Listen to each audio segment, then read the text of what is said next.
ओम कृष्णाय नमः। मैं डॉक्टर सुनील।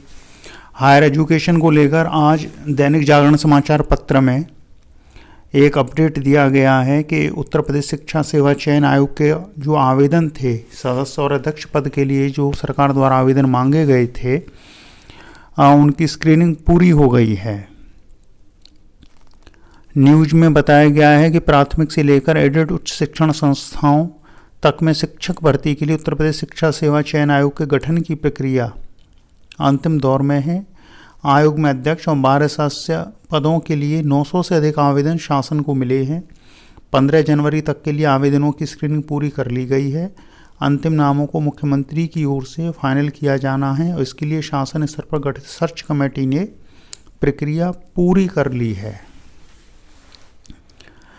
उत्तर प्रदेश शिक्षा सेवा चयन आयोग में अध्यक्ष और सदस्यों के चयन के लिए अधिनियम 2023 की शर्तों के अनुसार अध्यक्ष और सदस्यों के लिए बायोडाटा सहित आवेदन 22 दिसंबर से 15 जनवरी के मध्य लिए गए।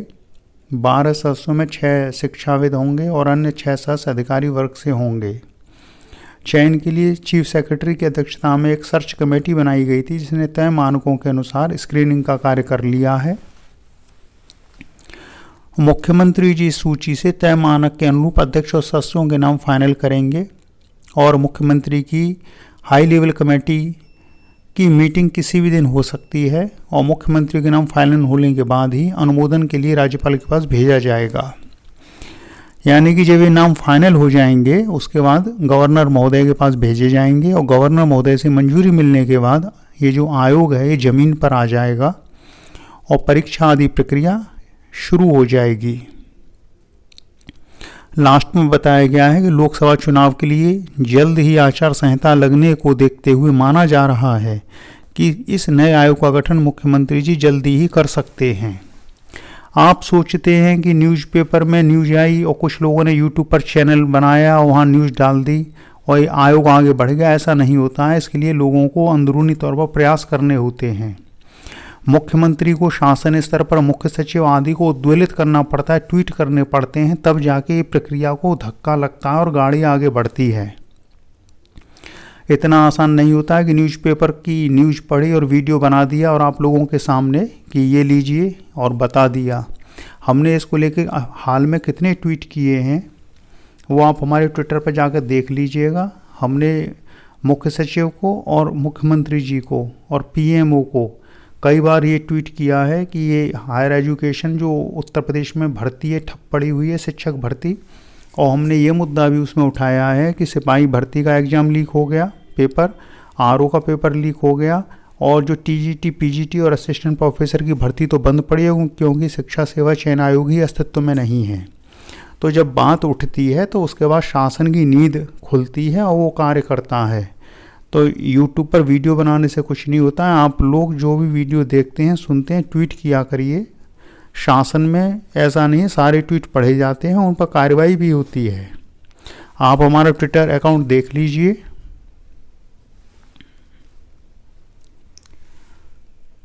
ये हमारा ट्विटर अकाउंट है डॉक्टर सुनील PhD और 1112 फॉलोवर हैं और ये हमारे स्टूडेंट हैं जो DSP चयनित हुए हैं। हम IAS PCS को भी गाइड करते हैं। तो ये हमारे द्वारा जो ट्वीट किए जाते हैं वो यहाँ आप उनको देख सकते। ये कुछ ट्वीट हैं। जैसे एक ट्वीट हमने किया था कि दिलीप कुमार के ऊपर, उसमें देखिए 55,000 व्यू के साथ 617 लाइक आया हुआ है। ये एक ट्वीट किया था हमने, देख लीजिए 26 फरवरी को कि फिर किस कारण से यूपी शिक्षा सेवा चयन आयोग के गठन में विलंब किया जा रहा है। प्रदेश में शिक्षक भर्ती ठप पड़ी हुई है। टीजीटी पीजीटी असिस्टेंट प्रोफेसर के पद विज्ञापित हुए 1.5 वर्ष से ऊपर हो गया किंतु अभी तक परीक्षा प्रक्रिया शुरू नहीं हुई है। तो ये ट्वीट जब आप करते हैं और व्यू आते हैं और ये सब शासन स्तर पर देखा जाता है और उससे एक धक्का लगता है, चीज़ें आगे बढ़ती हैं। तो केवल YouTube को वीडियो देखने के लिए मत खोलिए कि कोई आपके आगे आके न्यूज़पेपर पढ़ रहा है और आपका काम हो गया। पढ़े लिखे बुद्धिजीवी वर्ग का कर्तव्य है कि ट्विटर पे जाके 2 शब्द लिखे और सरकार में अपनी बात पहुंचाए। और ये हमारा फेसबुक पर जन्म कुंडली का ग्रुप है, आप चाहें तो इसे ज्वाइन कर सकते हैं जन्म कुंडली ग्रुप को। अभी तो इसमें लगभग 1000 के ऊपर मेंबर हैं। ज़्यादा लोगों को अलाउ करते भी नहीं हैं, क्योंकि ज्योतिष समझदार लोगों की निशानी होती है। और ये देखिए, Ashish Pandey CDPO, Ashish Tiwari excise inspector, Sandeep Kumar supply inspector, ये सब हमारे प्रेडिक्शन के अनुसार हुआ है, जो हुआ है जैसा बताया है। तो इनको भी देख लीजिए। और जैसे एक हमारे ये जातक हैं आशुतोष श्रीवास्तव, इनका PCS 2023 में डिप्टी जेलर के पद पर चयन हो गया है। तो इनके लिए हमने लिखा था, तो इसमें इनका वो भी देख लीजिए, नीचे आया हुआ है आशुतोष श्रीवास्तव। ये क्या कह रहे हैं कमेंट में जाके पता चलेगा। कमेंट में इनका क्या है कमेंट, हाँ ये देखिए, स्क्रीन पर देख लीजिए। भैया आपने बहुत पहले बता दिया था, एवं बहुत कुछ जो आपने बताया अक्षरशः सत्य हुआ। आपकी वाणी में दिव्यता है सर, बहुत बहुत आभार गुरुदेव। Ashutosh Srivastava, deputy jailer, PCS 2023। तो ये प्रमाण आंखों के सामने है ज्योतिषीय दिव्यता का, प्रेडिक्शन की सत्यता का। तो अभी बात करते हैं हायर एजुकेशन के ऊपर। अब कुछ लोग कह सकते हैं कि जब आप एस्ट्रोलॉजी में इतने महारथी हैं तो सब कुछ देख के बता दीजिए। ऐसा नहीं होता है, भगवान भी सब कुछ जानते हैं, लेकिन एक आम व्यक्ति की तरह व्यवहार करना पड़ता है। देवता बनकर तो इस धरती पर देवता भी नहीं रहते हैं। राम भी आए थे, राम भी वन को गए थे, कृष्ण भी आए थे, और एक बहेलियान की बाण से उन्होंने अपने प्राण छोड़ दिए थे।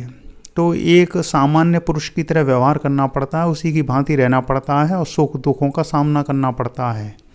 किंतु कोई जब व्यथित व्यक्ति सामने आता है और अपनी करुणा पुकार करता है, और तब उसके लिए एक द्वार खुलता है और उसके ऊपर थोड़ी कृपा दृष्टि करके उसके कष्टों का थोड़ा निवारण किया जाता है।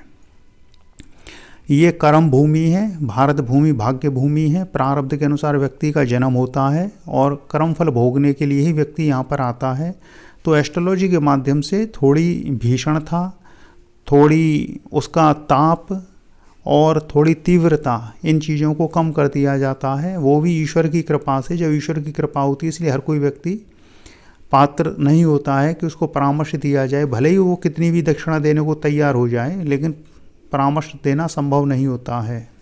परामर्श देने में और परामर्श लेने में, दोनों में ही भाग्य काम करता है। तो जैसे आशुतोष श्रीवास्तव काफ़ी लंबे समय से जुड़े हुए थे, उनका कमेंट पुष्टि कर देता है कि प्रेडिक्शन जो करते हैं वो 100% सत्य होते हैं।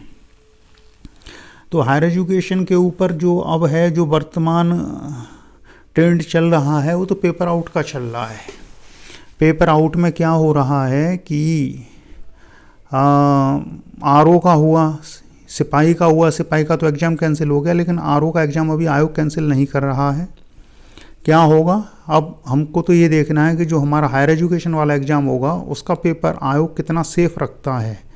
परीक्षा कराने वाली संस्थाएं अगर अपना पेपर सेफ नहीं रख पाती हैं तो उनको कोई अधिकार नहीं है कि वो परीक्षा लेकर छात्रों का, मेहनती छात्रों का भविष्य को बर्बाद करें। फिर होनी तो बलवान है, सुनो भरत भावी प्रबल, बिलख कहूँ मुनिनाथ, हान लाभ जीवन मरण, यश अपयश विधिहात। किंतु हमको सामान्य व्यक्ति की तरह व्यवहार करना है, तो हमको परिश्रम को पकड़ना होगा। परिश्रम करना है और चीज़ों को उसी के अनुरूप देखना है। बाकी भाग्य अपनी जगह है। तो चलिए, आगे कोई और अपडेट आएगा तो उस पर वीडियो बनाया जाएगा। आप चाहें तो हमारा ये जो ग्रुप है जन्म कुंडली वाला, इस पर आप आ जाइएगा, जन्म कुंडली, और इसमें आपको बहुत सारे प्रेडिक्शन मिलेंगे पढ़ने के लिए। हायर एजुकेशन की बातों के साथ एस्ट्रोलॉजी की बात भी आवश्यक है, क्योंकि ज्योतिष को वेदों का नेत्र कहा गया है और समझदार व्यक्ति ही ज्योतिष को मानता है। कुतर्की नास्तिक के लिए तो सारे देवता झूठे होते हैं। तो चलिए फिर इसी के साथ वीडियो को समाप्त करते हैं। आगे किसी नई वीडियो में बात होगी। ट्विटर पर फॉलो कर सकते हैं, करना चाहें तो। चलिए फिर, ओम कृष्णाय वासुदेवाय हरे परमात्मने प्रणतक्लेश नाशाय गोविंदाय नमो नमः। जय जय श्री राधे, जय श्री कृष्ण।